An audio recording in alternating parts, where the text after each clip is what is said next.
Enquanto a esposa estava na UTI, a amante dizia ser a nova mãe dos gêmeos, mas o resultado do DNA deixou todos em choque. A garoa fina e persistente que caía sobre São Paulo naquela tarde de maio parecia um véu cinzento sobre a cidade, um reflexo perfeito da melancolia que se instalara no coração de Isabela Moura. Da imensa janela de sua cobertura na Vila Nova Conceição, os arranha-céus da Faria Lima se erguiam como monumentos de vidro e aço, indiferentes à sua solidão. Aquele apartamento, que deveria ser o ápice de um conto de fadas, havia se transformado em sua prisão dourada.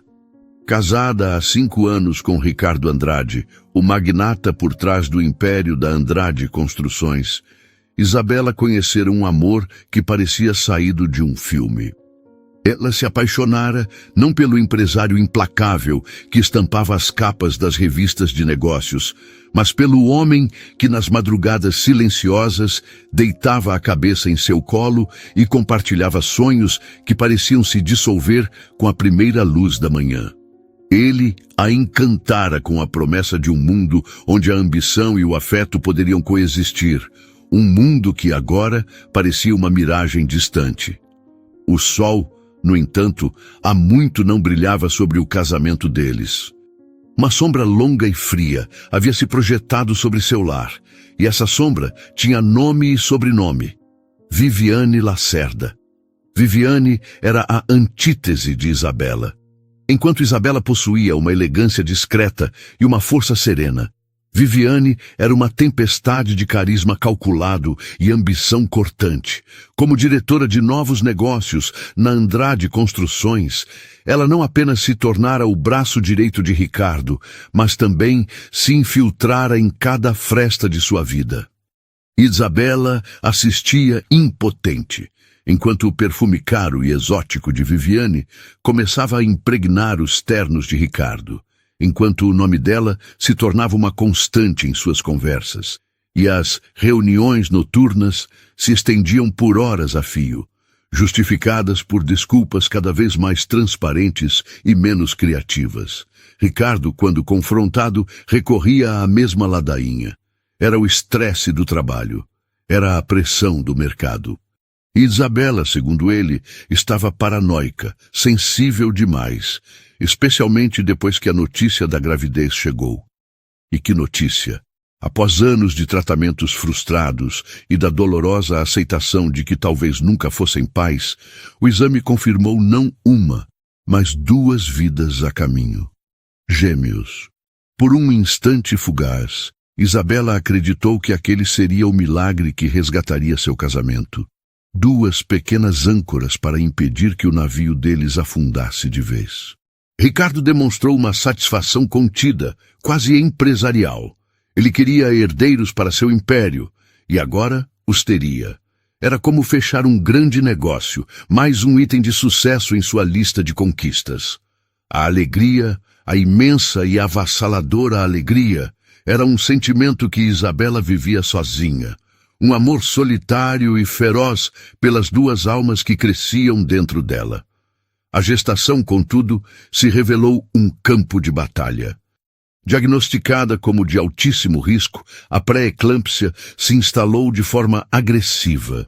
Sua pressão arterial oscilava perigosamente e as dores de cabeça lancinantes e uma fadiga esmagadora se tornaram sua rotina. Confinada à cobertura por ordens médicas, ela se viu prisioneira do próprio corpo e da preocupação clínica de Ricardo. Ele, sempre pragmático, contratou os melhores enfermeiros e transformou uma das suítes em uma enfermaria particular, equipada com a mais alta tecnologia. Era um cuidado inegável, mas o tipo de cuidado que se dedica a um ativo valioso e frágil, não o carinho terno de um marido apaixonado. A presença de Viviane, longe de diminuir, tornou-se ainda mais invasiva. Ela passou a visitar Isabela sob o pretexto de trazer documentos para Ricardo assinar ou atualizá-lo sobre projetos urgentes. Seus saltos agulha ecoavam no piso de mármore como uma contagem regressiva sinistra. Ela olhava para o corpo inchado de Isabela, para seu rosto pálido, com uma expressão de falsa compaixão que mal disfarçava o desprezo. Coitadinha de você, Isa, dissera Viviane na semana anterior, seus olhos verdes e frios percorrendo-a de cima a baixo. Essa gravidez está te custando caro, mas não se preocupe, eu e o Ricardo estamos segurando as pontas na empresa. Você só precisa focar em descansar e trazer esses bebês ao mundo. A mensagem implícita era clara, pairando no ar como um veneno invisível. Concentre-se em ser a incubadora. Seu papel está quase no fim. Isabela tentou mais de uma vez mostrar a Ricardo as mensagens que via de relance no celular dele, as ligações de Viviane em horários absurdos, a intimidade que transbordava do profissional. Ele a silenciava com um suspiro cansado, uma paciência exasperada que feria mais do que qualquer grito. Isabela, pelo amor de Deus, você não está bem. A Viviane é essencial neste momento crítico da empresa. Esse estresse todo faz mal para os bebês. Ele usava os filhos dela, como um escudo para sua traição. A certeza a atingiu como um soco no estômago, deixando-a sem ar. Ela estava irremediavelmente sozinha. Naquela noite, a sensação de abandono era mais palpável do que nunca. Uma dor aguda, como uma faca sendo torcida em seu ventre, roubou-lhe o fôlego. Era diferente de tudo que já sentira. Agarrou-se à bancada da cozinha, os nós dos dedos brancos, a respiração presa na garganta. 7 meses. Era cedo demais. O pânico fez seu coração disparar, uma batida descompassada de puro terror. Olhou seu reflexo no vidro escuro da janela que dava para a varanda gourmet, vendo uma mulher assustada, um fantasma pálido em sua própria casa. Outra contração a atingiu, mais forte, mais longa. Um gemido baixo escapou de seus lábios. Sua mão buscou, trêmula, o pequeno botão de emergência que o enfermeiro insistira que ela mantivesse consigo. Os dedos desobedientes tatearam o bolso do roupão, enquanto as luzes da cidade lá fora começavam a dançar e a se fundir diante de seus olhos. Finalmente, apertou o botão. Enquanto um alarme discreto soava em algum lugar do apartamento, ela ouviu o som inconfundível da porta do elevador privativo se abrindo. Não era o enfermeiro, era Ricardo. E com ele, a risada cristalina e presunçosa de Viviane. Eles não a esperavam ali, na penumbra da sala de estar. Sério, Rick, você se preocupa demais, dizia Viviane, a voz carregada de uma diversão debochada. Ela provavelmente está dormindo há horas. É tudo o que ela faz o dia todo, não é? Ricardo murmurou algo em resposta, uma desculpa qualquer, mas suas palavras se perderam quando a visão de Isabela se turvou completamente. A dor era um incêndio que a consumia de dentro para fora. Ela escorregou pela parede, a mão espalmada sobre a barriga, uma prece silenciosa se formando em sua mente. Ainda não. Por favor, ainda não. Me deixem ser forte por eles. Me deixem salvá-los. A última coisa que viu antes de o mundo mergulhar na escuridão foi o rosto de Ricardo, sua expressão de enfado se transformando lentamente em choque. E por trás dele, o rosto de Viviane, seu sorriso de vitória vacilando por um único e imperceptível segundo, antes de ser substituído por uma máscara de preocupação perfeitamente calculada. A tempestade lá fora continuava a castigar a cidade, mas dentro de Isabela, uma muito mais violenta e aterrorizante acabara de começar. O branco ofuscante da sala de cirurgia do Hospital Albert Einstein era quase agressivo, um ambiente estéril e frio que contrastava violentamente com o caos que se desenrolava. Máquinas apitavam em um coro frenético e irregular, a trilha sonora de uma crise iminente. Isabela flutuava em um limbo doloroso, entre a consciência e o esquecimento, onde cada momento de lucidez era uma nova onda de agonia e um medo que a paralisava. Rostos se moviam sobre ela desfocados como figuras em um sonho febril. Enfermeiras com expressões tensas, o doutor Arruda, seu obstetra, com a testa franzida em profunda concentração e mais afastado, perto da porta, Ricardo. Ele era a imagem do desamparo, um rei destronado, cuja fortuna e poder eram inúteis diante da rebelião biológica que acontecia no corpo de sua esposa. E ao lado dele, como uma sombra esguia e venenosa, estava Viviane. Ela não arredara o pé. Desempenhava o papel da parceira solidária com uma perfeição teatral, a mão possessivamente pousada no braço de Ricardo, sua voz um murmúrio constante e suave que, mesmo à distância, irritava os nervos expostos de Isabela. Pré-eclâmpsia grave evoluindo para a síndrome HELP. A voz do Dr. Arruda era ríspida, cortando a névoa de dor que envolvia Isabela.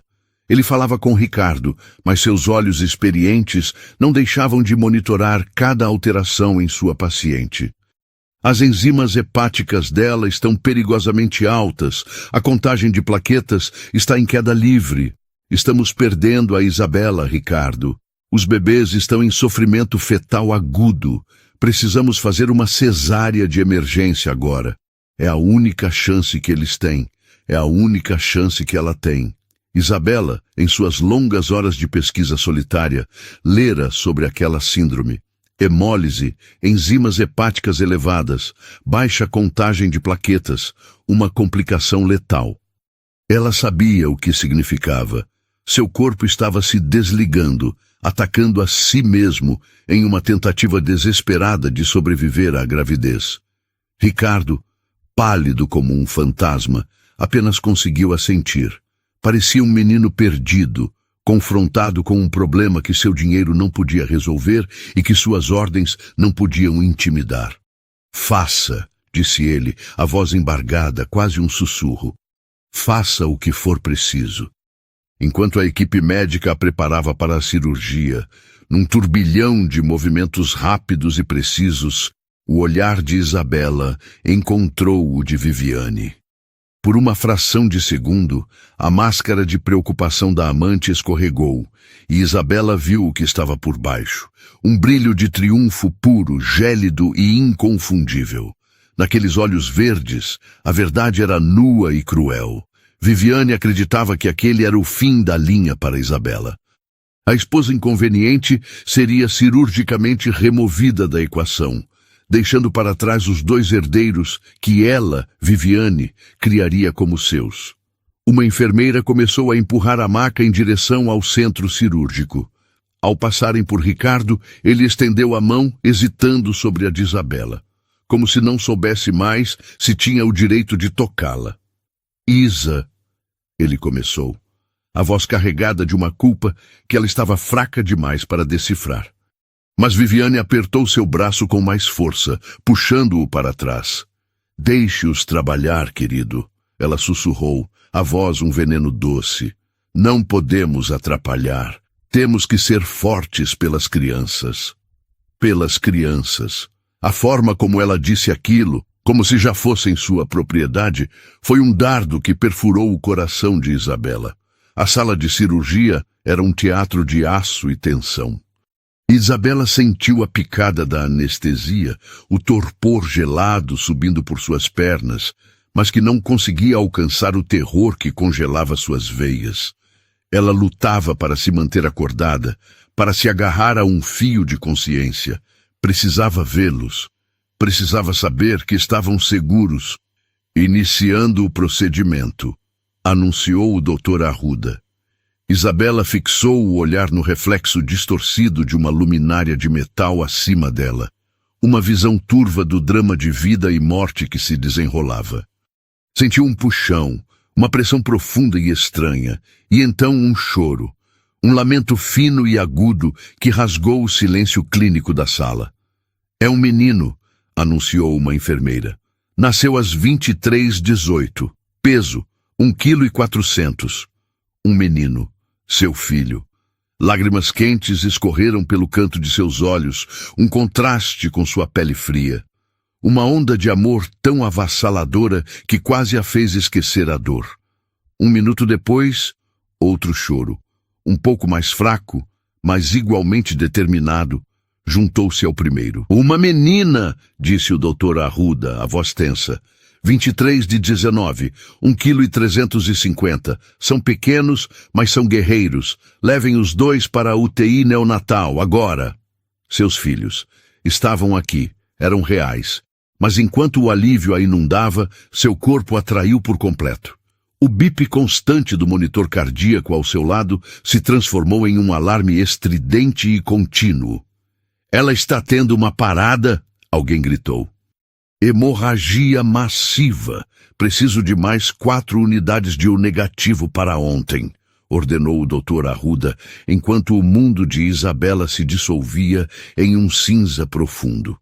Seu último pensamento consciente não foi sobre Ricardo, nem sobre seu próprio medo. Foi sobre seus bebês, 2 pequenos lutadores, nascidos em um mundo onde uma víbora esperava para reivindicá-los. Do lado de fora, no corredor asséptico, Ricardo andava de um lado para o outro como um animal enjaulado. Viviane, por outro lado, estava sentada em uma das poltronas da sala de espera, perfeitamente composta, respondendo a mensagens em seu celular. Uma enfermeira saiu do centro cirúrgico, o rosto cansado. Senhor Andrade, seus filhos estão na UTI neonatal. Estão estáveis por enquanto, são prematuros, mas são fortes. Os ombros de Ricardo cederam em alívio. E minha esposa? E a Isabela? A expressão da enfermeira se fechou. O doutor Arruda ainda está com ela. Ela perdeu muito sangue. Estão fazendo tudo o que podem. A situação é crítica.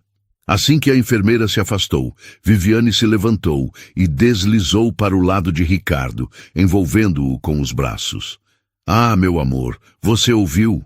As crianças são fortes. Você tem um filho e uma filha. Você conseguiu. Ela enquadrou a situação como uma vitória dele, uma conquista pessoal. Ricardo, entorpecido pelo choque e por um horror crescente por sua própria negligência, deixou-se consolar. Ela pode morrer, Vivi, ele gaguejou. Viviane o acalmou, os lábios perigosamente perto de seu ouvido. A Isabela é uma lutadora, mas aconteça o que acontecer, você não vai ficar sozinho. Nós não vamos ficar sozinhos. Vamos criar essas crianças juntos. Eles terão uma mãe, eu te prometo. Suas palavras eram um bálsamo envenenado, perfeitamente reconfortantes, perfeitamente calculadas. E enquanto o abraçava, ela olhou por cima do ombro dele, na direção da sala de cirurgia, e um sorriso minúsculo, quase imperceptível, curvou seus lábios. Ela estava jogando um jogo longo, um jogo de paciência e crueldade, e sentia que estava a poucos instantes do xeque-mate. No teatro de horrores que ela mesma construíra, o ato final estava prestes a começar. Nos dias que se seguiram, Isabela permaneceu um espectro na unidade de terapia intensiva, um corpo suspenso entre a vida e a morte, ancorado ao mundo dos vivos por uma teia complexa de tubos e fios. Ela estava em coma induzido, uma medida desesperada para dar ao seu corpo castigado uma chance de se recuperar da hemorragia e da falência de múltiplos órgãos. Enquanto ela travava essa guerra silenciosa e invisível, a poucos andares dali, no santuário de luz baixa da UTI neonatal, seus filhos, que ela mal tivera a chance de ver, travavam suas próprias batalhas. Dentro de suas incubadoras, os pequenos milagres de resiliência que ainda não tinham nomes lutavam por cada respiração, e no vácuo assustador deixado pela ausência de Isabela, Viviane floresceu. Ela se instalou no hospital e na vida de Ricardo, com a eficiência implacável de uma era venenosa, ocupando cada espaço, sufocando cada memória. Era ela quem ficava ao lado de Ricardo, a mão sempre em seu braço, uma presença constante e possessiva que o isolava em sua própria bolha de dor e culpa. Era ela quem conversava com os médicos, absorvendo o jargão técnico com uma inteligência afiada, para depois traduzir as informações para Ricardo de uma forma que sempre, sutilmente, ressaltava a fragilidade terminal de Isabela e sua própria força indispensável. Era ela quem interceptava as ligações da família de Isabela, oferecendo atualizações vagas e tranquilizadoras que, na prática, os mantinham à distância. Os médicos pedem repouso absoluto e nenhuma visita, dizia ao telefone, a voz transbordando uma falsa compaixão que chegava a ser obscena. É melhor deixar a equipe fazer seu trabalho. O Ricardo está arrasado, claro, mas eu estou aqui, garantindo que tudo corra bem. Sua obra-prima de atuação, no entanto, acontecia na sala de observação da UTI neonatal. Ricardo, consumido por um coquetel paralisante de culpa, medo e um estranho orgulho nascente, passava horas ali, com as palmas das mãos pressionadas contra o vidro grosso, observando seus filhos impossivelmente pequenos. Viviane ficava ao seu lado, a cabeça apoiada em seu ombro, imitando sua postura de adoração. Eles são perfeitos, Rick, ela sussurrava. A menina tem o formato dos seus olhos, eu juro, e o menino tem o seu queixo, tão determinado. Ela tecia uma narrativa, costurando-se no tecido da existência daquelas crianças. Começou a se referir a eles como nossos bebês, em conversas com terceiros. Criou um grupo de mensagens com seu círculo social, enviando fotos borradas que tirava das incubadoras com legendas como "Conhecendo os novos amores da minha vida" e "Meu mundo virou de cabeça para baixo". Ela se ocupou das questões práticas com uma energia frenética, um turbilhão de decisões que fazia a inércia de Ricardo, paralisado pelo luto antecipado, parecer ainda mais patética. Contratou um renomado arquiteto, famoso por decorar apartamentos de celebridades, para refazer completamente o quarto dos bebês na cobertura. Aquele tema de safari que a Isabela escolheu era tão sem graça, querido, disse ela a Ricardo uma noite, no refeitório do hospital, descartando meses de planejamento amoroso de Isabela com um simples gesto. Precisamos de algo que inspire grandeza, que fale de um futuro brilhante. Estou pensando em algo mais cósmico para as nossas duas estrelinhas. Ela estava literalmente apagando Isabela. Cada decisão, cada palavra era uma pincelada cuidadosa, pintando sobre a mulher que lutava pela vida apenas alguns andares acima. A verdadeira natureza da serpente, no entanto, foi revelada com a chegada de Dona Teresa. A mãe de Isabela, uma mulher de fibra, com a espinha dorsal forjada pelas dificuldades da vida e olhos que viam através de qualquer fachada, não era do tipo que se contentava com desculpas vagas por telefone. Assim que soube da gravidade da situação, pegou o primeiro ônibus do interior de Minas para São Paulo, uma tempestade silenciosa de fúria e medo. Ela marchou pelos corredores luxuosos do hospital e encontrou Viviane no corredor da UTI, instruindo uma enfermeira sobre as preferências de Ricardo para o café, como se fosse a senhora da casa. "Quem é você?" A voz de Dona Teresa não foi alta, mas carregada de uma autoridade que fez Viviane se virar bruscamente. A máscara de preocupação ensaiada da amante vacilou. "Eu sou Viviane Lacerda, uma amiga muito próxima da família." Dona Teresa deu um passo à frente, o olhar fixo e penetrante. "Eu sei muito bem quem você é. Você é a outra. O que faz aqui, no lugar que deveria ser meu, ao lado da minha filha?" A arrogância de Viviane retornou, gelada.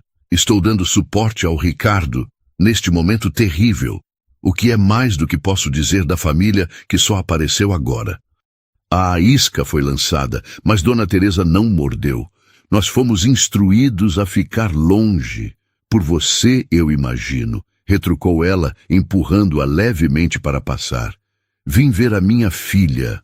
O confronto que se seguiu foi uma guerra fria e brutal. Nos 2 dias seguintes, o hospital se tornou um campo de batalha. Dona Teresa não saía do lado do leito de Isabela, segurando a mão inerte da filha, sussurrando histórias da infância, cantando cantigas de ninar e prometendo em voz baixa proteger seus netos. Viviane, por sua vez, controlava o fluxo de informações para Ricardo, pintando Dona Teresa como uma mulher simples e descontrolada, cuja presença agitava o ambiente e perturbava o delicado equilíbrio. A tensão atingiu o ápice do lado de fora da UTI neonatal. Dona Teresa acabara de passar 1 hora com o rosto colado no vidro, o coração transbordando de um amor tão intenso que doía. Ao sair, viu Viviane conversando com uma das enfermeiras mais jovens, entregando-lhe um envelope branco, grosso.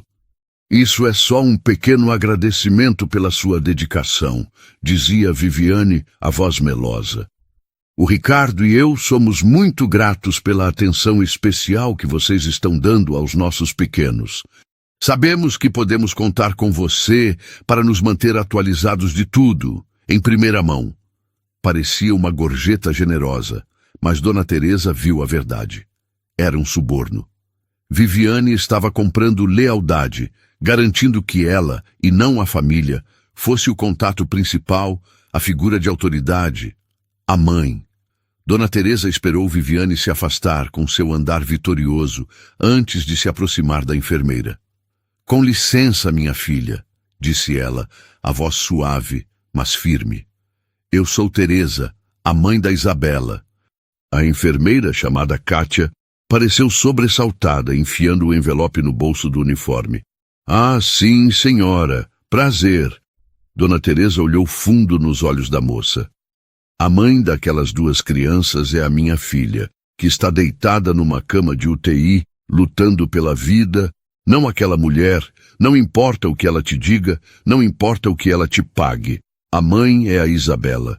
Nunca se esqueça disso. A enfermeira gaguejou. Mas a dona Viviane tem estado tão presente e o senhor Andrade delegou. A dona Teresa a interrompeu, a voz ainda baixa, mas agora cortante. Ele está cego pela dor e está sendo manipulado. Eu só te peço uma coisa. Lembre-se de quem está naquela cama. Ela está lutando por eles. Não deixe aquela mulher apagá-la da história. Dona Teresa se afastou, deixando a enfermeira com uma expressão confusa e culpada. Ela havia plantado uma semente de dúvida, um pequeno ato de rebelião no reino que Viviane construía. Mas ao retornar para o quarto silencioso de Isabela, uma sensação terrível de impotência a invadiu. Viviane não estava apenas planejando um futuro sem sua filha. Ela o estava construindo ativamente, tijolo por tijolo, sobre o corpo inerte de Isabela. E Dona Teresa temia, com uma certeza que gelava sua alma, que uma semente de dúvida não seria arma suficiente para parar aquela mulher. Ela precisaria de um milagre, ou de uma ordem vinda da própria Isabela. No 5º dia, contra todas as probabilidades e para o espanto da equipe médica, o improvável aconteceu. Isabela começou a despertar. Não foi um retorno súbito, mas um emergir lento e agonizante das profundezas do coma. A primeira sensação foi o fogo na garganta, um resquício do tubo de ventilação que fora removido horas antes, um sinal de que ela começava a respirar por conta própria. A segunda foi uma fraqueza esmagadora, como se seus ossos tivessem se transformado em pó. Mas então seus olhos se abriram, e eles estavam lúcidos. Dona Teresa, que cochilava em uma poltrona desconfortável ao lado da cama, despertou com o menor movimento dos dedos da filha. Isa, filha! A voz de Dona Teresa era um sussurro rouco de descrença e esperança. Ela se levantou num salto, os olhos arregalados. Meu Deus, você acordou! Você voltou para mim! Lágrimas de alívio puro escorreram pelo rosto de Dona Teresa enquanto ela apertava a mão da filha com uma delicadeza reverente. Um médico foi chamado e uma onda de otimismo cauteloso preencheu o quarto. Sinais vitais foram checados, perguntas foram feitas, As respostas de Isabela eram fracas, sua voz um fio quase inaudível, mas ela estava ali, presente, consciente. Os médicos chamaram de uma reviravolta notável, uma prova da força que ainda residia naquele corpo tão castigado. Por algumas horas preciosas, a esperança, uma coisa frágil e luminosa, pairou no ar estéril da UTI. Ricardo foi chamado e entrou correndo no quarto, o rosto uma máscara de alívio e angústia. Ele olhou para Isabela, olhou de verdade para ela pela primeira vez em meses, e não viu a esposa paranoica ou a mulher hormonal que o acusava. Viu a mulher que um dia amara, devastada, mas milagrosamente, impossivelmente ainda ali. Isa, ele sussurrou, a voz embargada, me perdoa. Ela apenas o encarou, o olhar pesado com uma dor e um perdão que ela estava fraca demais para verbalizar. A raiva era um luxo que seu corpo não podia mais sustentar. Mas a presença dele e a sombra de Viviane que ela sentia mesmo sem vê-la acendeu uma chama de urgência em seu peito. Ela não podia morrer, não podia deixá-los. A recuperação, no entanto, era uma montanha íngreme e traiçoeira. Nos dias que se seguiram, Isabela oscilou, com momentos de clareza seguidos por febres e complicações. Em um desses momentos de lucidez, com apenas sua mãe no quarto, ela reuniu as forças que mal tinha. Com um gesto trêmulo, ela chamou Dona Teresa para mais perto. Mãe, ela murmurou, cada palavra um esforço monumental. Os bebês, você viu eles? A voz de Dona Teresa se quebrou. Eu vi, minha filha. São lindos. Um menino e uma menina. São perfeitos. Um sorriso fantasmagórico tocou os lábios de Isabela. Lucas e Laura. Ela havia escolhido os nomes meses antes, em segredo. Ela respirou fundo, reunindo as últimas forças. A senhora tem que me prometer. Qualquer coisa, meu amor, sussurrou Dona Teresa, inclinando-se até que seu rosto quase tocasse o da filha. Isabela começou, os olhos se voltando para a porta, onde ela sabia que a sombra de Viviane espreitava. Ela vai me apagar. Ela vai tomar tudo. Ela quer meus filhos. A respiração de Isabela falhou por um instante. Eu não confio nela, mãe. Nunca confiei. Uma vez, eu ouvi ela falando algo sobre garantir a linhagem, sobre pureza.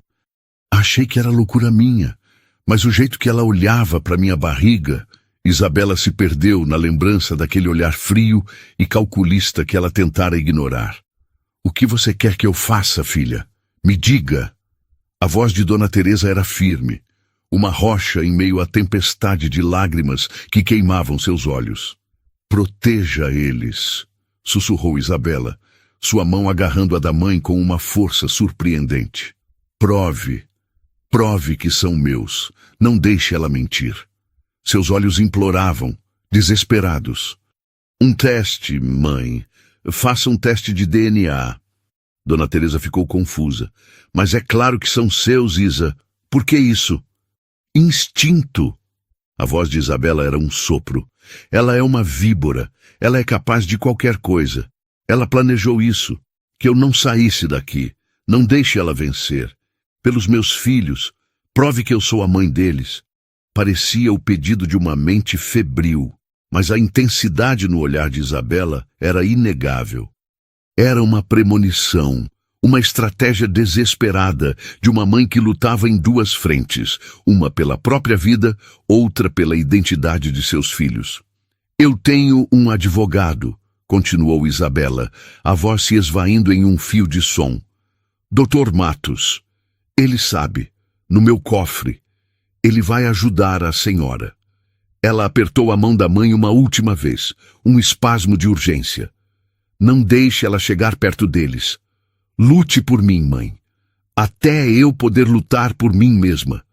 Com essa última frase, a exaustão a venceu e seus olhos se fecharam, caindo em um sono profundo, mas curativo. Dona Teresa ficou paralisada, a mão da filha ainda quente na sua, a promessa ecoando em seus ouvidos. A guerra de Isabela pela vida continuava, mas agora uma nova batalha havia sido declarada. Uma batalha pela verdade. Com o coração em pedaços pela fragilidade da filha, mas a alma em chamas pela determinação em seus olhos, Dona Teresa sabia o que precisava fazer. Ela não esperaria Isabela se recuperar. Ela começaria a lutar por ela agora. Naquela mesma tarde, ela procurou o contato do Dr. Matos. Ela não iria falhar. Ela seria a guardiã da promessa de sua filha, a general em uma guerra que Viviane nem sabia que estava prestes a começar. Enquanto Isabela travava sua lenta e árdua batalha pela vida nos confins da UTI, Dona Teresa, movida por uma promessa sagrada, colocava em ação o plano de sua filha. O escritório de advocacia Matos em Associados, na Avenida Paulista, era a antítese da modernidade fria da Andrade Construções. Era um santuário de madeira escura, couro envelhecido e o cheiro de papel e justiça. Dr. Horácio Matos, um homem na casa dos 70 anos, com olhos que pareciam ter visto todas as facetas da natureza humana, era o advogado da família de Isabela há décadas. Fora ele quem redigira o testamento pessoal dela, um documento separado do complexo acordo pré-nupcial que ela assinara com Ricardo. Dona Teresa sentou-se diante dele, o coração pesado, mas a determinação de aço. "Minha filha me mandou até o Senhor", começou ela, a voz firme. "Ela está lutando, mas está com medo. Ela me pediu para fazer uma coisa, um teste de DNA para provar que os bebês são dela." Dr. Matos juntou as pontas dos dedos, a expressão sombria. "Eu não estou surpreso, Dona Teresa. Isabela me procurou há alguns meses. Ela estava preocupada." Ele se levantou e foi até um arquivo de aço, retornando com uma pasta de couro. Ela suspeitava do caráter da senhorita Lacerda, claro, mas era mais específico. Ela mencionou uma conversa que ouviu por acaso. Viviane estava ao telefone, falando em francês, achando que Isabela não entenderia. Mas Isabela era fluente. "E o que ela ouviu?" perguntou Dona Teresa, inclinando-se para a frente. Ela ouviu as palavras segurança embrionária e o nome de uma clínica de fertilidade muito exclusiva e discreta em Genebra, explicou o advogado. Na época, Isabela não entendeu o contexto, mas aquilo a perturbou profundamente. Ela sentia que Viviane não estava apenas tentando substituí-la, mas se apropriar de cada aspecto de sua vida, de seu legado. Ela deixou instruções claras comigo. Se algo acontecesse a ela, se ela ficasse incapacitada ou pior, eu deveria tomar todas as medidas para proteger legalmente sua maternidade. O pedido do teste de DNA não é um delírio febril, Dona Teresa. É uma estratégia que ela mesma elaborou. O plano era audacioso e arriscado. Precisavam de amostras de DNA dos gêmeos, de Isabela e, crucialmente, de Viviane. Obter o DNA dos bebês foi a parte mais simples. O hospital, como procedimento padrão, realizara o teste do pezinho e Dr. Matos, com a procuração que Isabela lhe outorgara, pôde requerer legalmente acesso às amostras, citando a necessidade de investigar uma possível condição genética hereditária. Era uma brecha legal, mas sólida. O DNA de Isabela também foi obtido sem dificuldades. Como parte de seu prontuário médico e dos procedimentos na UTI, amostras de sangue e tecido já estavam preservadas. O desafio era Viviane. "Como vamos conseguir uma amostra dela?" perguntou Dona Teresa. "Ela é uma fortaleza." Dr. Matos deu um sorriso quase imperceptível. "A senhorita Lacerda é arrogante, minha cara, e a arrogância sempre deixa um rastro." A oportunidade surgiu uma semana depois. Lucas e Laura finalmente receberam alta da UTI neonatal. Como Isabela ainda estava em processo de recuperação, impossibilitada de sair do hospital, Viviane orquestrou o retorno dos bebês para casa como um evento da realeza, com direito a um fotógrafo de uma revista de celebridades. Ela se posicionou como a figura materna interina, a salvadora da pátria. Para celebrar, organizou uma pequena festa de boas-vindas na cobertura para seu círculo mais íntimo. Dona Teresa, desempenhando o papel da avó enlutada e grata, estava lá, um cordeiro em meio aos lobos, observando das sombras. Ela viu Viviane segurando a pequena Laura com uma posse que a enojava, posando para as câmeras, a imagem da maternidade radiante. Viu-a tomar um gole de champanhe e pousar a taça em uma mesa de canto. Através de um contato discreto, Dr. Matos havia conseguido que uma agência de buffet de sua confiança fosse recomendada à assistente de Viviane. Um dos garçons, previamente instruído, tinha uma única missão: recolher aquela taça específica e mantê-la separada. A taça, com a mancha do batom caro de Viviane e seu DNA na borda, foi cuidadosamente embalada e enviada por um mensageiro particular para o mesmo laboratório que processaria as outras amostras. Ao final da festa, quando Dona Teresa se despedia, Viviane a parou na porta. "Que bom que a senhora pôde vir ver os bebês", disse ela, a voz pingando uma doçura condescendente. "Agora pode voltar para sua cidade com a consciência tranquila. Eles estão em ótimas mãos, as minhas." Dona Teresa apenas a encarou, os olhos queimando. "Aproveite, minha filha.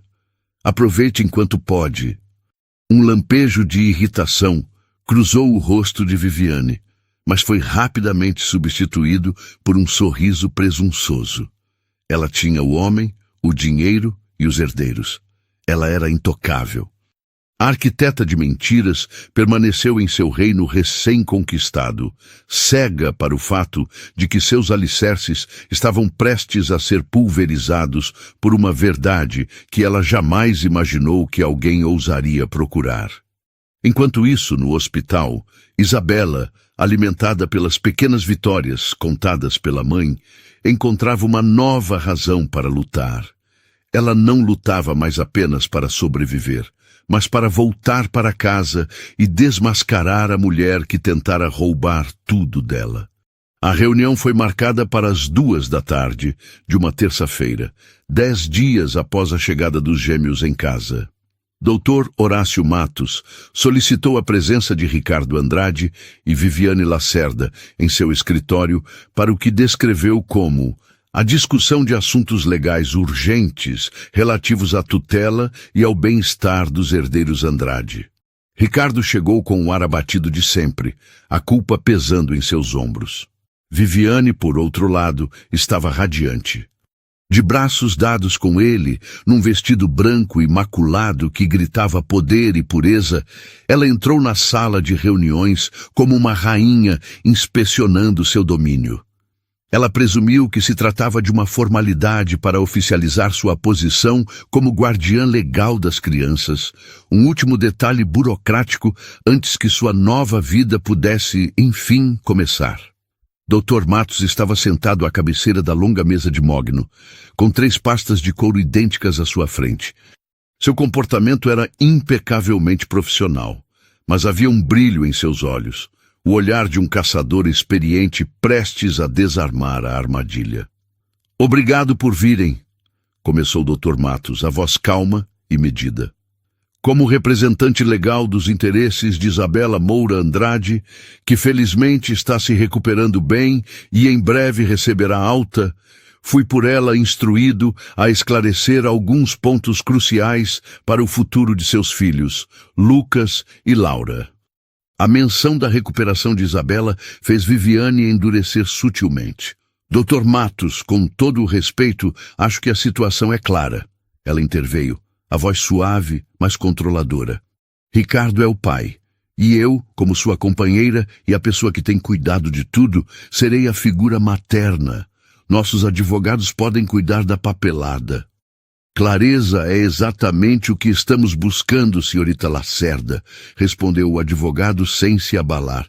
Ele abriu a primeira pasta. "Primeiramente, para todos os registros legais, temos aqui a confirmação da paternidade solicitada por Isabela. Este documento do Laboratório Genom Brasil confirma com 99,999% de probabilidade que o senhor Ricardo Andrade é o pai biológico. Ele deslizou o papel para Ricardo, que apenas assentiu cansado. Viviane sorriu, triunfante. Ótimo! O primeiro passo estava consolidado. Contudo, continuou o doutor, Matos, a diretriz de Isabela foi bastante específica, nascida de uma preocupação que ela compartilhou comigo meses antes. Ela insistiu que um perfil completo de DNA das crianças fosse estabelecido, incluindo a maternidade. O sorriso de Viviane vacilou. Maternidade? Por que isso seria necessário? É óbvio que Isabela é a mãe. Isso é um gasto de tempo e dinheiro. Isabela acredita no poder da prova incontestável, disse Dr. Matos abrindo a segunda pasta. Este é o segundo relatório. Ele compara o DNA de Lucas e Laura com uma amostra de Isabela. Como esperado, confirma que ela é, de fato, a mãe biológica. Ricardo olhou para o papel, confuso. Dr. Matos, eu não entendo o propósito disso. A Isabela está viva. Ela vai voltar para casa. Por que essa desconfiança toda? Não é desconfiança, senhor Andrade, disse o advogado, e sua voz baixou, assumindo um tom mais severo. É proteção. Isabela temia que, em sua ausência, mesmo que temporária, uma narrativa falsa pudesse ser criada. Ela temia que a mulher que tentou sistematicamente apagá-la de sua vida tentasse também apagá-la da vida de seus filhos. Viviane riu. Um som curto, agudo e feio. Isso é loucura. É a paranoia de uma mulher fragilizada pela doença. Eu nunca faria isso. Eu sou a mãe deles agora, em todos os sentidos que importam. Sou eu quem os está criando, quem os ama.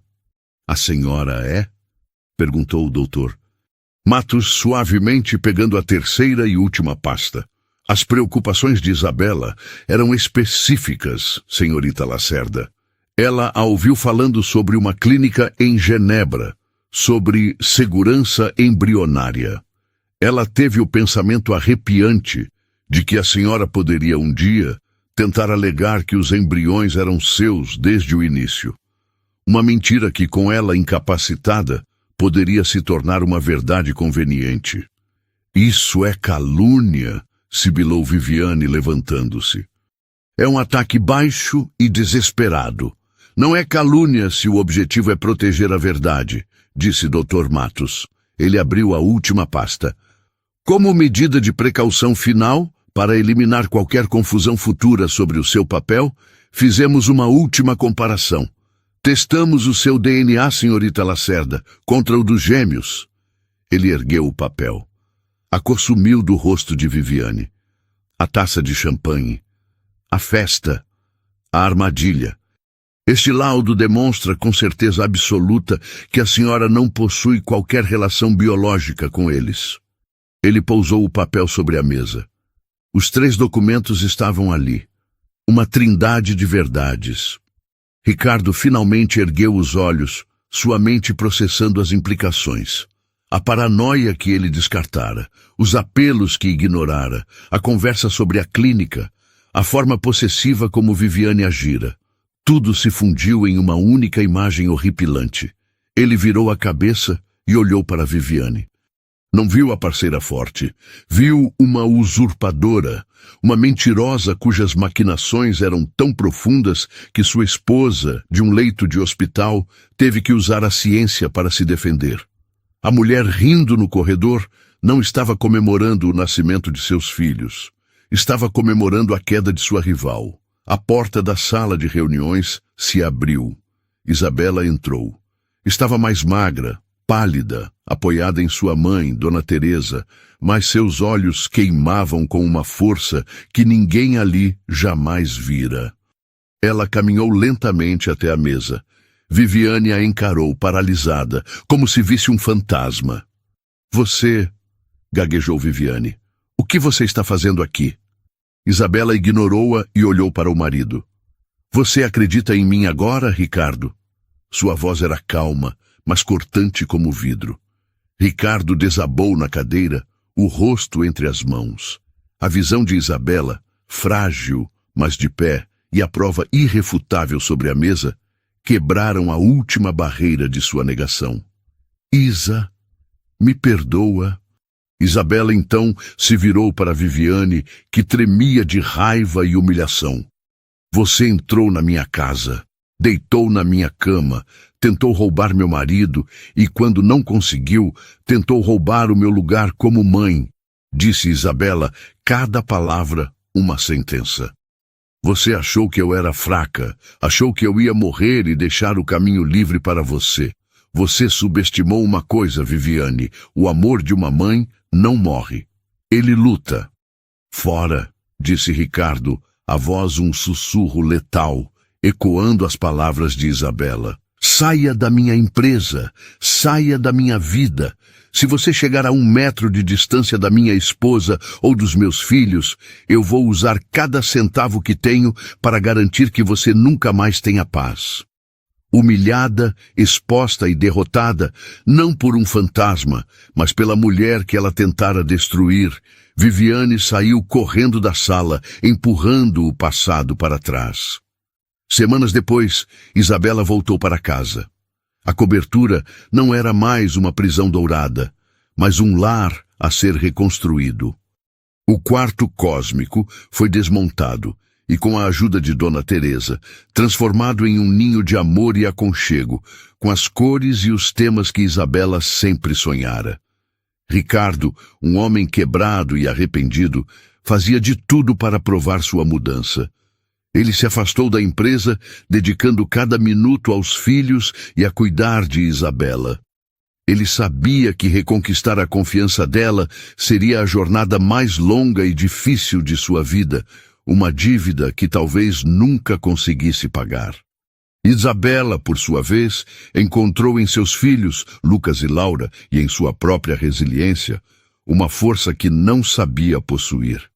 Ela não era mais a esposa passiva ou a mulher fragilizada, era uma sobrevivente, uma mãe leoa que enfrentara a morte e a traição e saíra do outro lado mais forte. Ela olhava para o futuro, não com medo, mas com a certeza de que enquanto vivesse, ninguém, nunca mais, ousaria tentar apagá-la. E assim, a teia de mentiras tecida com tanta ambição foi desfeita por uma verdade inegável, trazida à luz pela força de uma mãe que se recusou a ser vencida. Para Ricardo, foi o início de uma dolorosa jornada em busca de redenção. Para Viviane, foi o fim. Ela desapareceu da alta sociedade, tornando-se um conto de advertência, um fantasma de sua própria ganância. Obrigado por ouvir essa história. Se ela te emocionou, por favor, clique em curtir, compartilhe com alguém que ama uma história de justiça e se inscreva em nosso canal para mais histórias como essa. Seu apoio significa muito para nós. Muito obrigado e até o próximo vídeo.